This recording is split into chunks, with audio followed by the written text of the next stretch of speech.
साथियों, मैं सीडी गुप्ता आज पुनः आपके सामने प्रस्तुत हूँ अपने यूट्यूब चैनल एस्ट्रोलॉजी कंसेप्ट में एक नए विषय के साथ। आज के इस लेक्चर का मेरा विषय है जल तत्व एवं इसकी विशेषता। साथियों, जैसा कि आप सबको अच्छी तरह से याद होगा कि अपने पिछले लेक्चर में मैंने आपको आकाश तत्व व वायु तत्व के बारे में ब्रीफ किया था। आज के इस लेक्चर में मैं आपको शरीर के लिए अति आवश्यक तत्व अर्थात जल तत्व, शरीर में इसका स्थान, बीमारियों को दूर करने में इसकी उपयोगिता, जल के प्रकार आदि के बारे में आपको ब्रीफ करना चाहूँगा। साथियों, जैसा कि हम सब लोग बहुत अच्छी तरह से जानते हैं कि मानव शरीर में जल तत्व का स्थान स्वादिष्टान चक्र में माना गया है। संपूर्ण मानव शरीर में शरीर का 70% भाग केवल जल से ही बना है। साथियों, हमारे शरीर को स्वस्थ रखने में जल तत्व का बहुत ही अहम रोल है। यदि जल तत्व इम्प्योर हुआ, कंटामिनेटेड हुआ तो हमारे शरीर में हजारों बीमारियां पैदा कर देगा। इसके लिए यह जरूरी है, आवश्यक है कि जल तत्व सदैव शुद्ध ही होना चाहिए। साथियों, सबसे पहले यदि जल की शुद्धता के बारे में बात आती है तो हमें पता होना चाहिए कि बरसात के जल को हमारे आयुर्वेदिक चिकित्सा शास्त्रों में सबसे ज़्यादा शुद्ध माना गया है। इस जल को प्रिजर्व करने के लिए किसी प्रिजर्वेटिव की आवश्यकता नहीं होती। बरसात के जल का सेवन करने वाले व्यक्ति को कभी भी पेट से संबंधित बीमारी, हार्ट, ब्रेन, फिशर, पाइल्स जैसी बीमारियां छू भी नहीं पाती।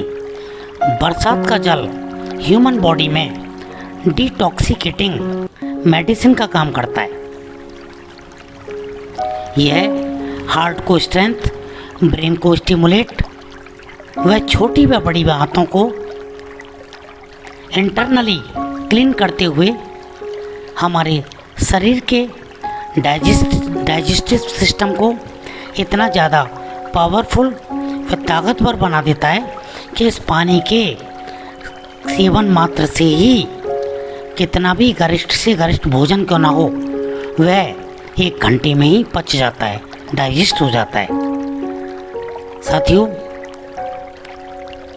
अब पानी किस तरह के बर्तन में और कैसे पीना चाहिए, अगला सवाल उठता है। साथियों, पानी सबसे पहले तो बरसात का पानी होना चाहिए। दूसरी बात, बरसात का पानी यदि तांबे के बर्तन में कम से कम 10 से 12 घंटे रखा हुआ हो तो ऐसे पानी का सेवन किया जाए तो इससे ज़्यादा अच्छी बात क्या हो सकती है। अगला सवाल उठता है कि पानी कब और किस तरह से पीना चाहिए ताकि हमारा शरीर सभी प्रकार की बीमारियों से मुक्त व दोषमुक्त रहे। इस संबंध में महर्षि भागवत का कहना है कि सबसे पहले सुबह उठते ही कुल्ला किए बगैर पानी को घूट घूट करके कम से कम 1 से 1.5 गिलास पानी पीना चाहिए। देन इसके बाद खाना खाने के बाद कभी भी 1 घंटे तक पानी नहीं पीना चाहिए। यदि पानी पीना बहुत ज़्यादा ज़रूरी है तो उस स्थिति में खाना खाने के बीच में 2 से 4 घूंट पानी पिया जा सकता है। अगला, जब भी हम पानी पिएं, पानी को घूट घूट करके ही पिएं। घूट घूट करके पानी पीने से पानी का न केवल सरफेस टेंशन कम होता है बल्कि यह सीधे ह्यूमन बॉडी में ब्लड में मिलकर न केवल ब्लड को पतला करता है बल्कि उसकी स्पीड को भी रेगुलर कर देता है, जिससे ह्यूमन बॉडी में इकट्ठे हुए टॉक्सिकेटिंग सब्सटेंस धीमे धीमे मानव शरीर से उसकी त्वचा या यूरिन के माध्यम से धीमे धीमे बाहर एक्सट्रैक्ट होने लगते हैं। परिणाम स्वरूप मानव शरीर का कायाकल्प होने लगता है। मानव शरीर के रोम रोम पर एक अजीब तरह का बहुत ही सुंदर ग्लो आने लगता है।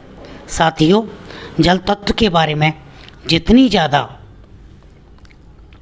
तारीफ की जाए उतना ही कम पड़ जाएगा। जल तत्व के बारे में जितना कहा जाए उतना कम है।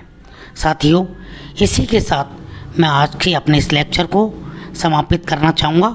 समापित करने से पूर्व मैं आपसे पुनः एक निवेदन करना चाहूँगा कि यदि आपको यह वीडियो पसंद आता है तो ऐसी स्थिति में मेरे चैनल को लाइक व सब्सक्राइब